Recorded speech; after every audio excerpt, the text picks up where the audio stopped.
Podcast de Health Innovation da MIT Technology Review Brasil. Apresentado por Origin Health.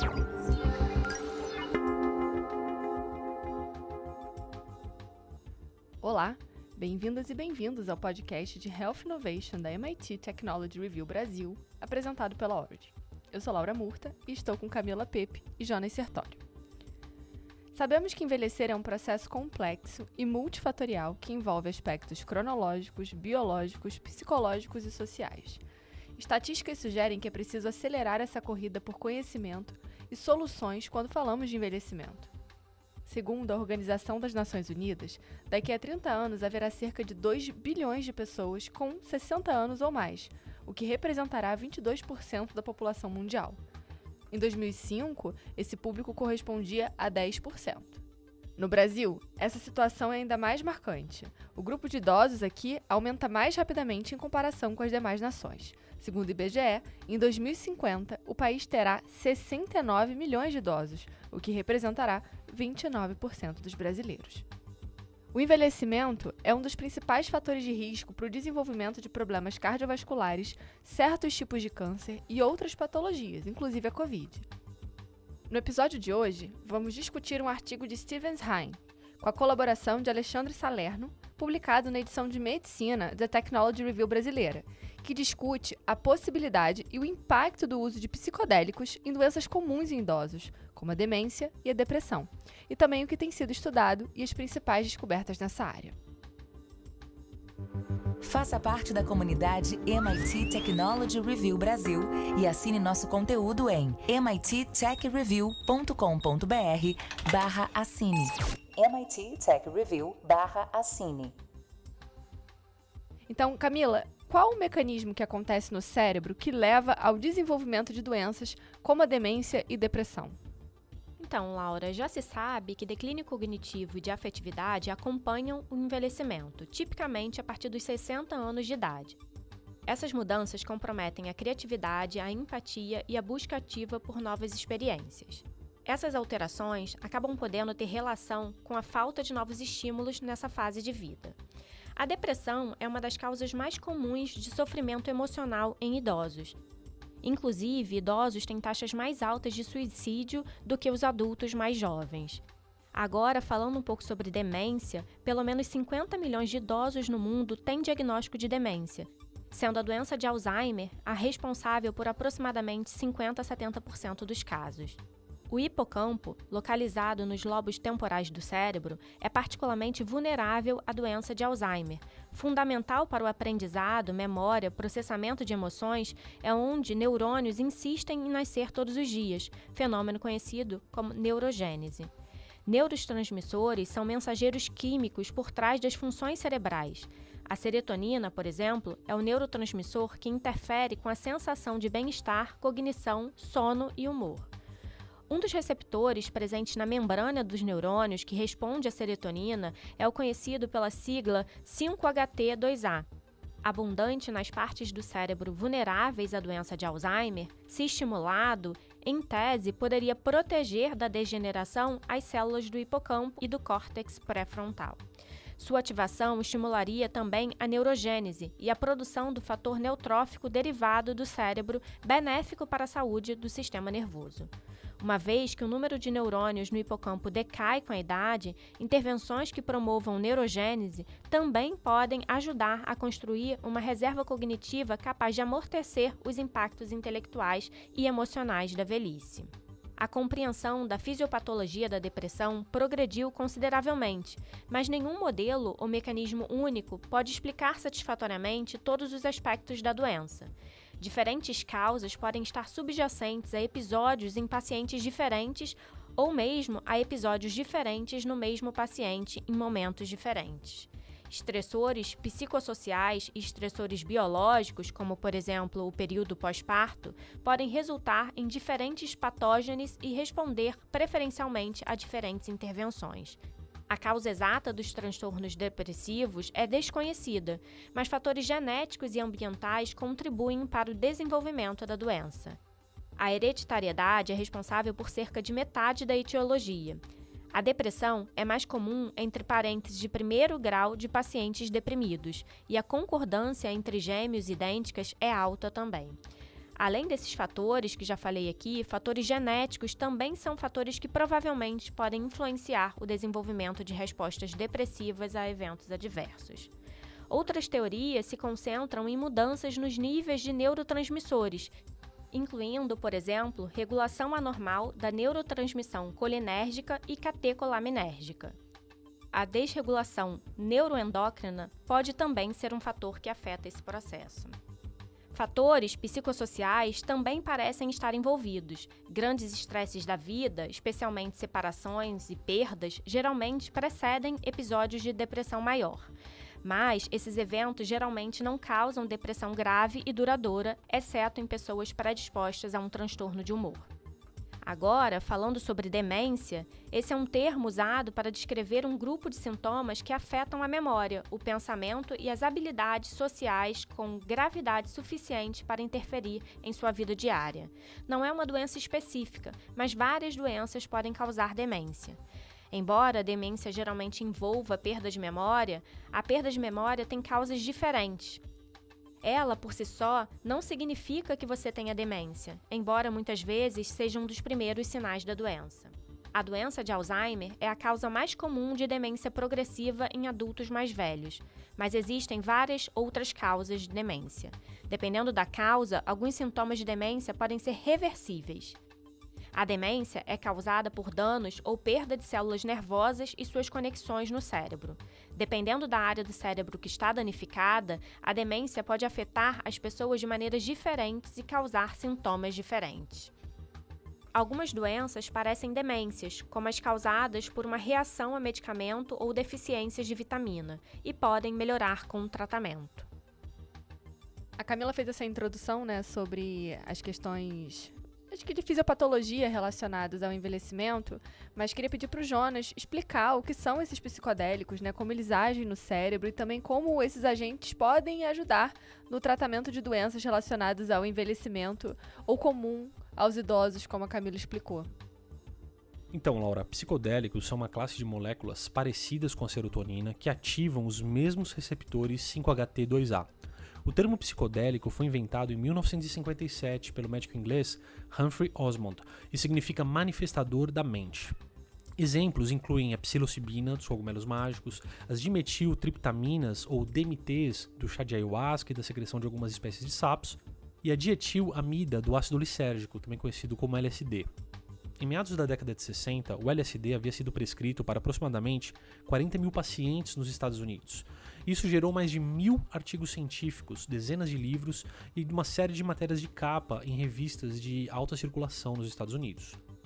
Um artigo recente do New England Journal of Medicine mostra que desde 1973, os perigos percebidos e os efeitos corrosivos dos psicodélicos na sociedade americana levaram o governo a reclassificá-los como alto potencial de abuso e sem uso médico aceito, sob a Lei de Substâncias Controladas dos Estados Unidos.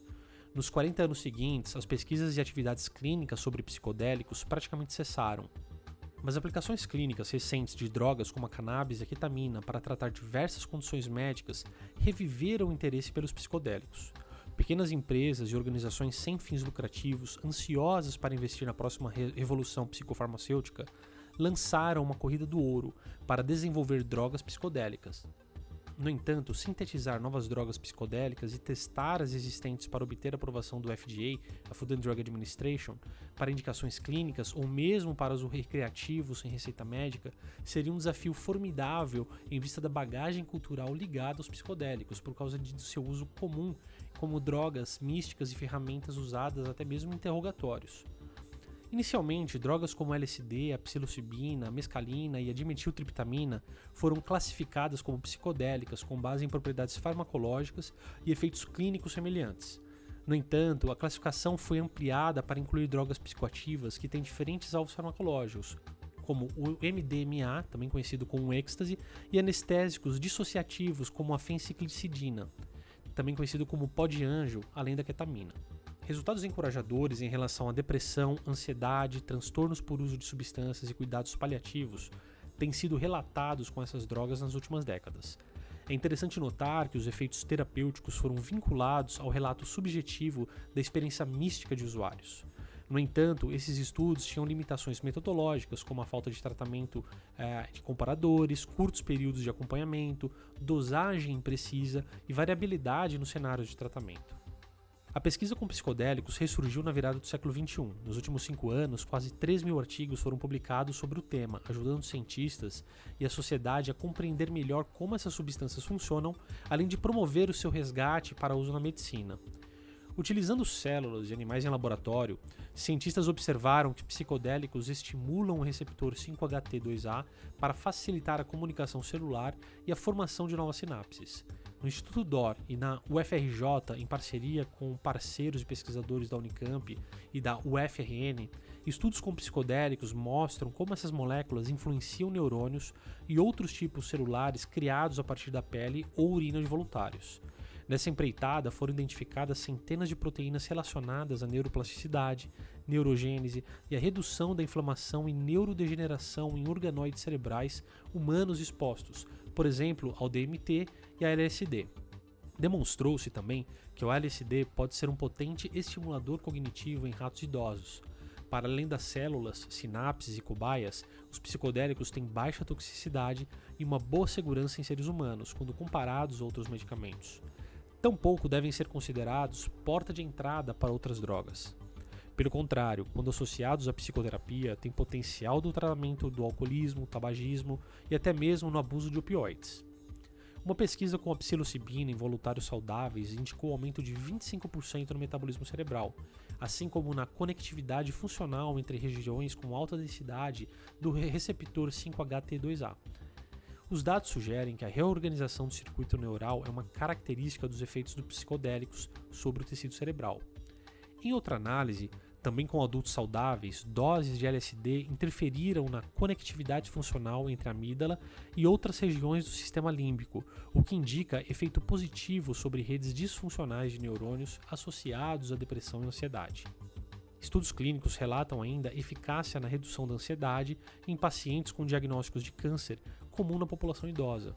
Além dos resultados sobre depressão, estresse pós-traumático e dependência química, os psicodélicos têm demonstrado propriedades anti-inflamatórias benéficas contra as doenças neurodegenerativas. No entanto, é importante ressaltar que estudos clínicos cada vez mais robustos serão necessários para termos respostas conclusivas sobre os efeitos dos psicodélicos. Como exemplo, um ensaio clínico de fase 2 publicado por um grupo de pesquisadores do Imperial College London comparou o efeito da psilocibina na depressão com o medicamento escitalopram, mostrando que não houve uma diferença significativa nos efeitos antidepressivos entre a psilocibina e esse medicamento em um grupo selecionado de pacientes. E assim, os autores concluem que ensaios maiores e mais longos serão necessários para comparar a psilocibina com antidepressivos estabelecidos.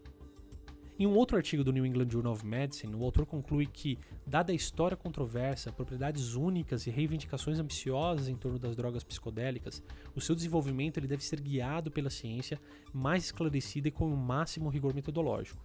No entanto, se as drogas psicodélicas puderem de fato ampliar a interface entre o cérebro e a mente, iluminar o caminho para o crescimento pessoal e oferecer benefícios terapêuticos para aqueles em condições médicas específicas, todos os esforços tumultuosos e subversivos para explorar seu potencial terão sido garantidos. E hoje estamos com um super convidado, que é inclusive o autor desse artigo, Stevens Hain, professor da UFRJ e pesquisador do Instituto DOR.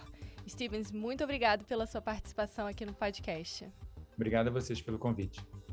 Para começar, Stevens, o artigo cita que a gente já tem resultado para o uso de psicodélico em pacientes com estresse pós-traumático e também depressão. Inclusive, já temos estudos nessas áreas publicados em periódicos como o New England e também a Nature. Você poderia comentar sobre essas publicações e quais foram os principais resultados observados? Claro, o que a gente está vivenciando nos últimos anos é o chamado renascimento psicodélico, né? Com um maior interesse de pesquisadores, com a possibilidade e oportunidade de estudar psicodélicos e com novas tecnologias que estão disponíveis aí para que se possa entender melhor o efeito dessas substâncias sobre o cérebro. No caso, saíram 2 trabalhos que foram muito importantes e que consolidam essa área do conhecimento dentro do que a gente vem chamando de renascimento psicodélico, que o primeiro foi um trabalho que saiu no dia 15 de abril de 2021, numa revista extremamente conceituada, que é a New England Journal of Medicine, do grupo do David Nutt, na Inglaterra. Basicamente, o que eles fizeram foi comparar o efeito de um medicamento de uso oral que já é utilizado para tratamento, para prevenção de depressão, tratamento de transtorno de pânico e ansiedade, que é o escitalopram, também conhecido como Lexapro. E o que eles fizeram foi dividir pacientes, foram 30 pacientes que foram para o grupo tratado com psicodélico, no caso a psilocibina, e mais 29 que foram para o grupo tratado com escitalopram. Esses grupos foram, todos os pacientes, eles tinham uma depressão, dita depressão maior, de moderada para severa, já há bastante tempo, e parte desses pacientes recebeu 2 doses de psilocibina, em torno de 25 miligramas, no intervalo de 3 semanas. E depois receberam por mais 6 semanas o que a gente chama de placebo. O outro grupo recebeu uma dose bem baixinha de psilocibina, em torno de 1 miligrama, também com intervalo de 3 semanas. E depois recebeu durante 6 semanas uma dose diária oral de escitalopram. E esses 2 grupos que foram comparados. A conclusão, basicamente, é que os 59 pacientes, eles melhoraram dos sintomas da depressão. Então, isso ratifica que, no mínimo, a psilocibina tem um efeito muito parecido com o escitalopram.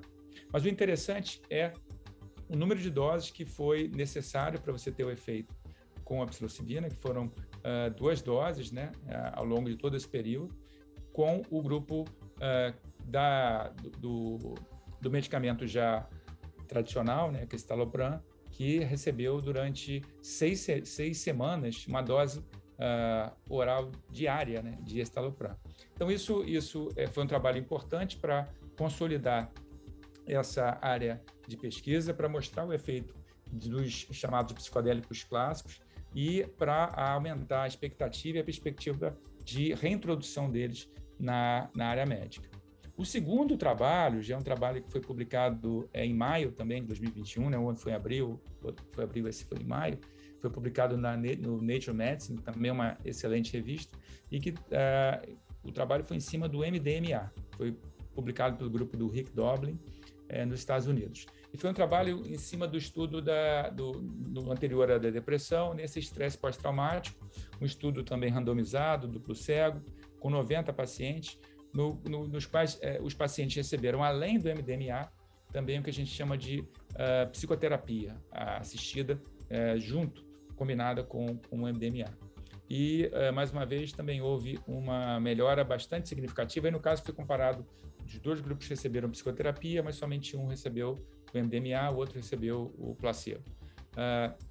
E houve uma diferença bastante significativa de melhora no grupo que recebeu o MDMA, o que faz com que os autores concluíssem que, de fato, a terapia assistida combinada a MDMA, ela tem uma eficácia bastante grande para os pacientes com estresse pós-traumático. Então, resumidamente, foi o que esses 2 trabalhos estavam descrevendo, e tiveram um impacto muito grande por conta não só de onde eles foram publicados, mas porque consolidam áreas de pesquisa que ficaram silenciadas por quase 50 anos. Legal. Você comentou sobre esses 2 estudos que mostraram esses resultados promissores avaliando MDMA e psilocibina, mas eu queria entender se existem outros agentes que estão sendo estudados e para outras áreas terapêuticas. Isso existe? Tem algum que seja promissor?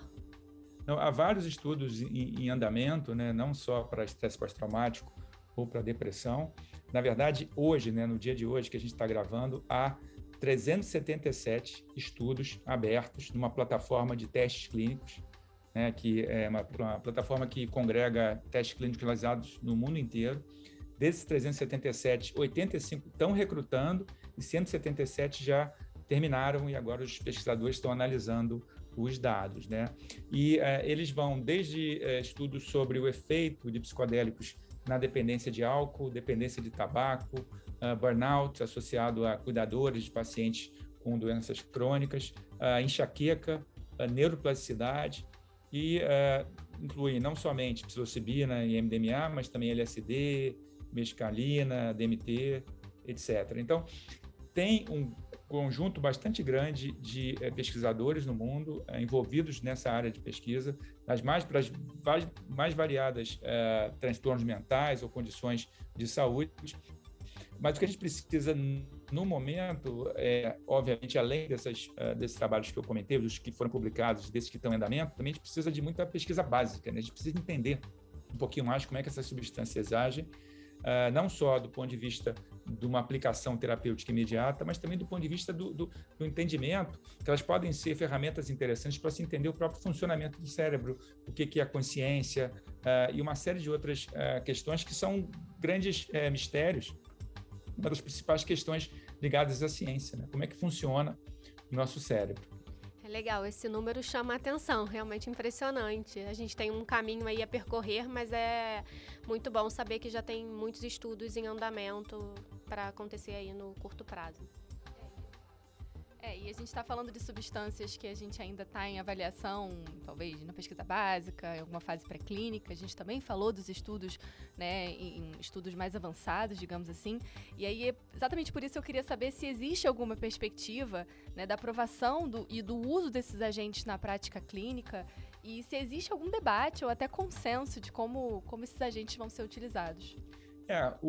Esses estudos que a gente acabou de comentar, né, da Nature Medicine e do New England, eles são estudos que, de fato, consolidam essas áreas, né, principalmente em relação à depressão, a aplicação, né, das substâncias, principalmente em relação à depressão e ao estresse pós-traumático, e indicam uma reintrodução clínica deles, principalmente do MDMA, eu diria no ano que vem, mais tardar daqui a 2 anos. E a psilocibina vai acabar indo pelo mesmo caminho também, né? Há alguns estados americanos e algumas cidades que já estão se organizando, inclusive, para poder receber e acompanhar clínicas que vão estar combinando psicoterapia com psicodélicos, né? A Oregon está fazendo um trabalho bastante interessante nesse sentido. Então, sendo mais prático e mais pragmático na minha resposta, a expectativa é que em 2023, 2024, você comece a ter, de fato, pelo menos MDMA e psilocibina resgatados como medicamentos importantes para transtornos mentais e outras condições de saúde. Mas, como eu disse, né, a gente está falando aí de pelo menos 370 e tantos estudos em andamento para outras questões de saúde, sem contar toda essa pesquisa básica, ou a pesquisa feita com animais, ou a pesquisa feita com células, ou a pesquisa feita com organoides cerebrais, que é o que a gente faz no laboratório, que muito provavelmente podem apontar em outras direções também. Então, o que a gente está mais interessado no laboratório é a possibilidade de aplicação de psicodélicos, por exemplo, para reduzir alguns dos sintomas de doenças neurodegenerativas, que é uma outra história, né? A gente está falando aí de Alzheimer e Parkinson, e também alguns aspectos ligados à inflamação, né? Sabendo que a inflamação ela é um agente presente na maioria das doenças que afetam o ser humano, né? Boa parte delas. Então, é um momento muito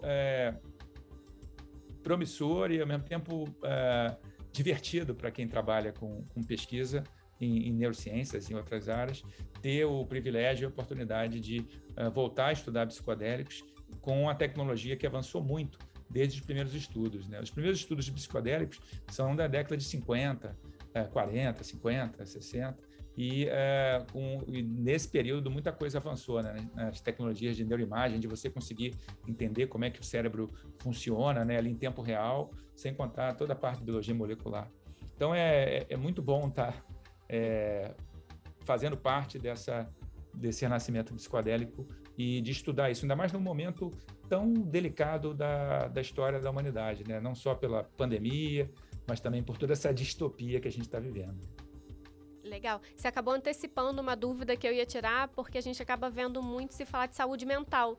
Mas então já existe aplicação também para outras áreas. Você comentou aqui de infecção. Isso é interessante também, saber que a gente tem um campo amplo aí para estudar. Tem muita pesquisa nessa área, né? E conforme a pesquisa vai se consolidando, há de fato a expectativa de uma aplicação mais ampla que vai além do que a gente define como transtorno mental, mais ligado à saúde mental. Na prática, tudo acaba envolvendo saúde mental, mas quanto mais se estuda, mais se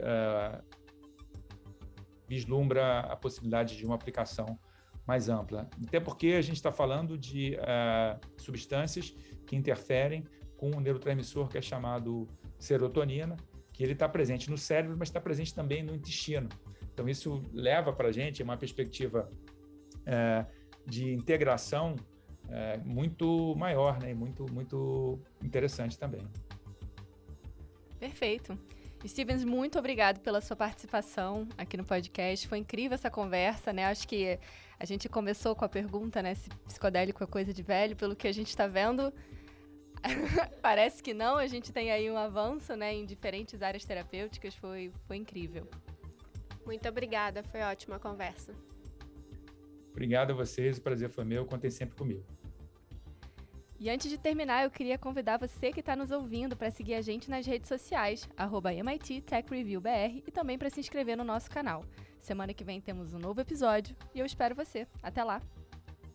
Você ouviu o podcast de Health Innovation da MIT Technology Review Brasil, apresentado por Origin Health. A maior publicação de biotecnologia e saúde no mundo, agora no Brasil.